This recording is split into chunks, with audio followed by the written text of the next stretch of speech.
महामहिम राष्ट्रपति जी के अभिभाषण में मुझे बोलने का अवसर मिला है। मैं आदरणीय सभापति जी का धन्यवाद देती हूँ। जहाँ राष्ट्र की विविधता और अधिक उज्जवल होने की बात कही गई है, वहीं देश की एकता मजबूत और अटल होने की भी बात करी गई है।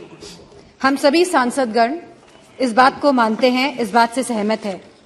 लेकिन लगभग एक दशक से जिस विश्वास के साथ देशवासियों ने 2 बार एक स्थिर सरकार चुनी है, जहां आत्मनिर्भर बनने की बात कही गई है, जहां भ्रष्टाचार मुक्त होने की बात कही गई है, जहां स्मार्ट सिटी की बात कही गई है, जहां कालाधन वापस लाने की बात कही गई है, वहीं आज हमारे समक्ष हिडनबर्ग की भी रिपोर्ट आई है, जहां मैं समझती हूं कि सरकार प्रतिबद्ध है देश के प्रति कि उसे जवाब देना पड़ेगा कि हिडनबर्ग की रिपोर्ट में क्या सच्चाई है। जहां हमारे किसानों ने 2014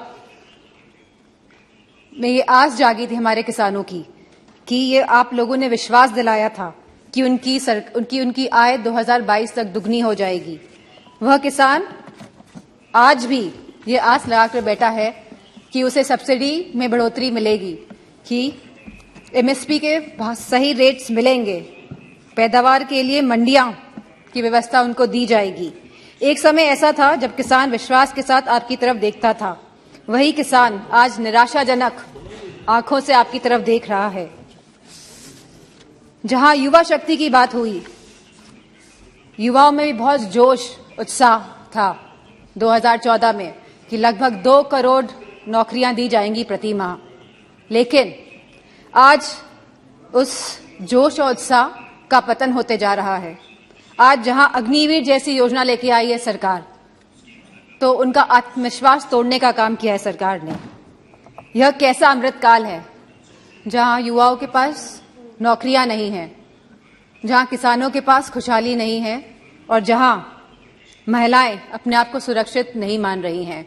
एनसीआरबी के आंकड़े अगर आप देखेंगे तो यह पाएंगे कि लगातार यौन उत्पीड़न और शोषण के मामले बढ़ रहे हैं और खास तौर पे उत्तर प्रदेश में लगातार ये मामलों में बढ़ोतरी हो रही है।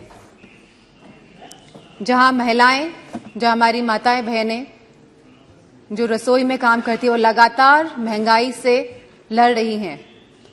जहां हमारे सिलेंडर के भाव बढ़ रहे हैं, जहां पेट्रोल डीजल के भाव बढ़ रहे हैं, जहां खाद्य पदार्थ के भाव भी बढ़ रहे हैं, दालों के भाव बढ़ रहे हैं, वहीं दूध के भाव भी बढ़ रहे हैं।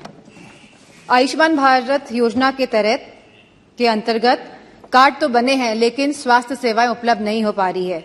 और जैसा कि दानिश सर ने कहा कि डॉक्टर नहीं है अस्पतालों में, और यूपी में गोरखपुर और रायबरेली में जहां एम्स हैं, वहां पे भी सहूलियतें नहीं मिल पा रही हैं क्योंकि डॉक्टर की सुविधा नहीं है, डॉक्टर की कमी है। मेक इन इंडिया के अंतर्गत सरकार कई करोड़ों रुपए खर्च कर रही है जहां प्रचार में, वहीं उत्तर प्रदेश में एक भी बड़ा कारखाना नहीं लगा है। छोटे उद्योग की हालत हम सभी जानते हैं कि वह बंदी के कगार पर है। वहीं सरकार लगातार आयात को बढ़ावा देकर अपने कुछ पूंजीपति दोस्तों को, अपने कुछ पूंजीपति मित्रों को आगे बढ़ाने का काम कर रही है। जीएसटी के नाम पर जहां बड़े बड़े उद्योगपतियों पे ईडी, सीबीआई और पॉलिटिशियंस पे भी छापे मारे जा रहे हैं, वहीं जीएसटी के नाम पे छोटे व्यापारियों को भी तंग किया जा रहा है। वहां पे भी लगातार छापेमारी की जा रही है। इन्वेस्टमेंट और इनोवेशन के नाम पर जहां पे लगातार एमओयू साइन हुए जा रहे हैं, करोड़ों रुपए के एमओयू साइन हो रहे हैं स्पीकर सर, लेकिन एक भी इन्वेस्टमेंट धरातल पे नहीं उतर रहा है।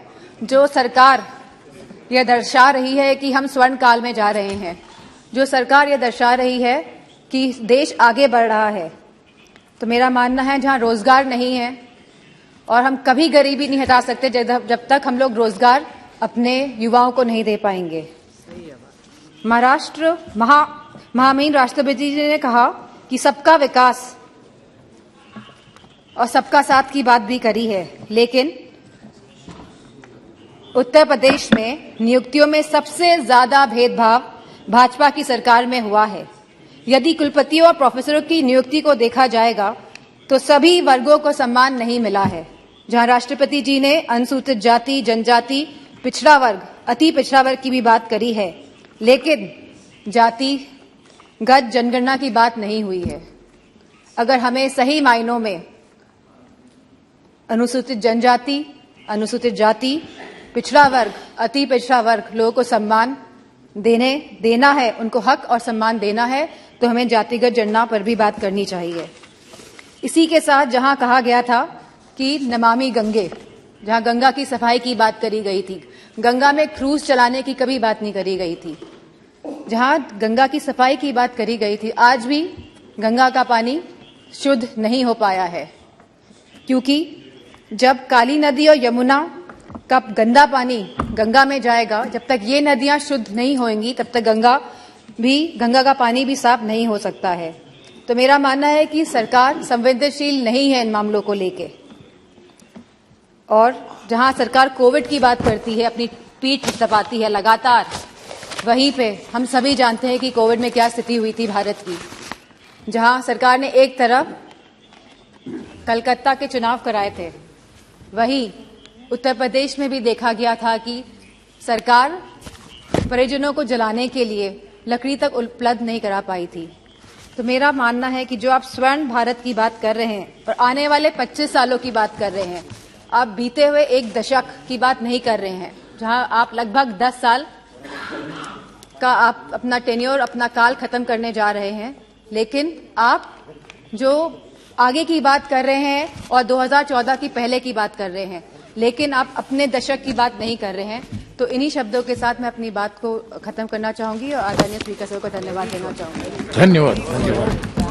Next speaker Shri Nishikant Dubey ji.